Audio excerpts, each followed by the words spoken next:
We are officially in the year 2026, meaning that Sunrise on the Reaping, the prequel to the original Hunger Games films that focuses on Haymitch, is coming out this year. Welcome to Movie Flame, I'm Morgan Ross, and today I'm going to go over 5 things that this movie needs to get right.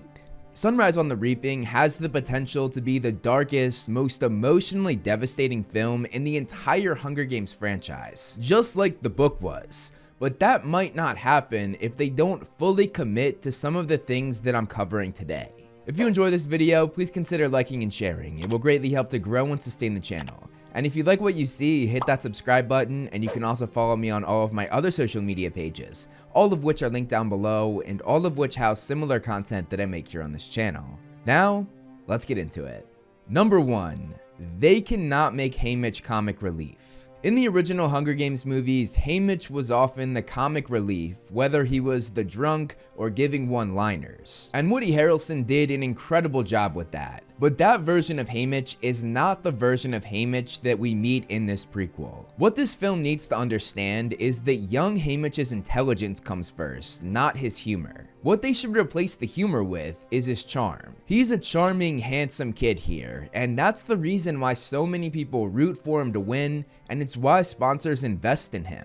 The Haymitch in the original series would never be able to pull that off, which just shows how different these two versions of Haymitch are. And having that charm and confidence becomes even more vital, because that charm needs to evaporate as the movie goes on. We need to watch it drain away. If Haymitch is played too lightly or is too much like the Haymitch from the original series, nothing else lands emotionally, and the entire point of this film is lost. Number 2. The tone of this movie needs to be relentless. And what I mean by that is that there should be very little relief. That's what makes this story so enticing to those who have read the book, including myself. You constantly feel that something is wrong, even when nothing is actively happening on screen. There's this underlying dread that never fully goes away. The Hunger Games in this movie should feel exhausting and emotionally draining. And then, even after he leaves the arena, when you think it's all over, that same feeling never leaves. In fact, it might even get worse. And I think that will be the deciding factor of if this movie will succeed or fail. If audiences walk out of the theater saying, "That was a fun movie," then the film has failed, period. If they don't get the tone right, it is game over, and they've lost every fan that has read the book. Number 3. President Snow needs to be worse than he has ever been. We saw the formation of Coriolanus' cruelty in Ballad of Songbirds and Snakes. He went from a kind, ambitious kid to a person who will clearly be molded into one of the most ruthless people in the capital. But he has not gotten there yet in that film. And in the original trilogy, we saw the older, more calculated Snow. He was still cruel and frightening, but I would argue that his ambitious cruelty had slowed down a lot in his old age. Sunrise on the Reaping takes place right in the middle of these two versions of Snow. This is Snow in his prime. This is Snow at the peak of his power and the peak of his viciousness. He has had time to fully fall into his madness. In Sunrise on the Reaping, the things he does far outdo anything he ever did in the original trilogy, and he doesn't do it just to one person. He actively tries to destroy not just Haymitch, but Beatty, Mags, Wyrus, and many other tributes in terrible ways. And we see why many of these characters are the way they are because of what he has done to them in this prequel. He's not just calculating. He is a true psychopath during the peak of his presidency. This needs to be the most ruthless version of President Snow we have ever seen. No mercy, no hesitation, just absolute malevolence. And if anyone can pull this off, it is Ralph Fiennes. Number 4.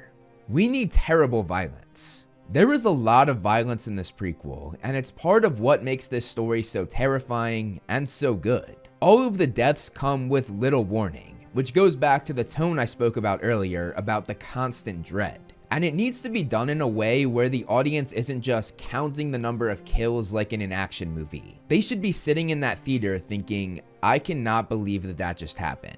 Every kill needs to feel like its own sickening tragedy, and not holding back on the violence is key to that. One of the most disappointing parts about this franchise was the way in which the first Hunger Games movie handled violence. They used what's called the shaky cam method. This made all of the violence blurry to soften it for a PG-13 rating. Luckily, they fired that director, but it was kind of too late because the first Hunger Games movie had the most violence in the original trilogy. Catching Fire and Mockingjay just didn't have quite as much. But Ballad of Songbirds and Snakes didn't hold back, and Sunrise on the Reaping needs to follow that lead and possibly go even further. Because this is the Quarter Quell where twice as many tributes are going to die, where we have an arena that isn't just a stadium, but a place where the Capitol can cause more devastation with the click of a button than ever before. As I said, this book was perhaps the most brutal of any in the series,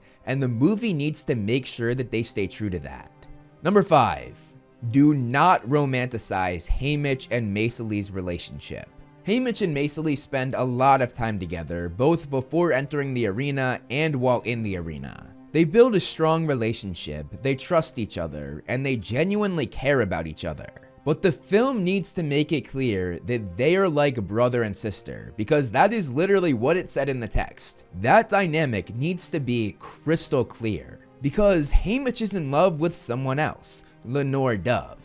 And if the movie muddles that relationship to play up his relationship with Maysilee, Haymitch and Lenore Dove's love story loses all of its impact. And this could be an easy trap to fall into, because Haymitch and Maysilee will have a lot more screen time than Haymitch and Lenore Dove will, at least if they follow how the book went. The Harry Potter movies are a great example of how not to do this. Harry and Hermione, who are meant to be like siblings, have way too much romantic chemistry in the films based on how the scripts were written. And the result of this is that Harry and Ginny's relationship was absolutely butchered. And anyone who has just seen the films, I would argue, roots for Harry and Hermione more than Harry and Ginny. This is a giant failure from the Harry Potter franchise that I don't want to see be ruined in Sunrise on the Reaping.